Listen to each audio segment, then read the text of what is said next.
भाजपची साथ सोडून परत येणाऱ्यांसाठी इंडिया आघाडीची दारं खुली. अजित पवारांबाबत शरद पवारांचं सूचक वक्तव्य. शिवसेनेला भाजपपासून दूर करण्याचा आमचा प्लॅन यशस्वी. शरद पवारांचं एबीपी माझावर वक्तव्य. भाजपशी कधीही युती न करण्यावर पवार ठाम.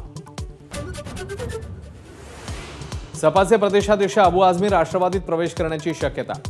पक्षप्रवेशासंदर्भात प्रफुल्ल पटेल आणि अबू आझमींची रात्री उशिरा मुंबईत बैठक. सूत्रांची माहिती.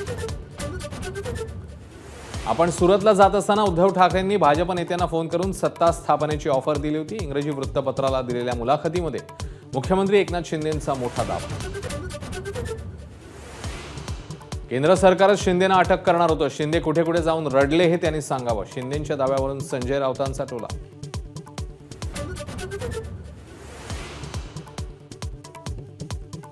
सांगलीत महाविकास आघाडीची डोकेदुखी कायम. विशाल पाटलांनी अर्ज मागे घेतला नाही. निवडणुकीसाठी विशाल पाटलांना लिफाफा चिन्ह.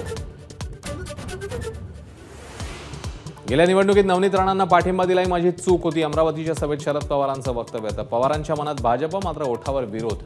रवी राणांचा पलटवार. लोकसभा निवडणुकीत सुरतचे भाजपचे उमेदवार बिनविरोध विजयी. काँग्रेस उमेदवाराचा अर्ज बाद तर इतर अपक्षांनीही घेतले अर्ज मागे.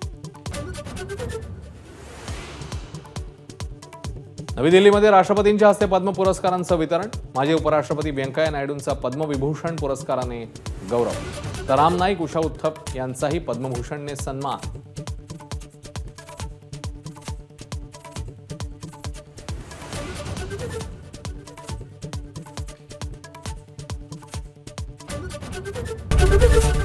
एबीपी माझा, उघडा डोळे बघा नीट.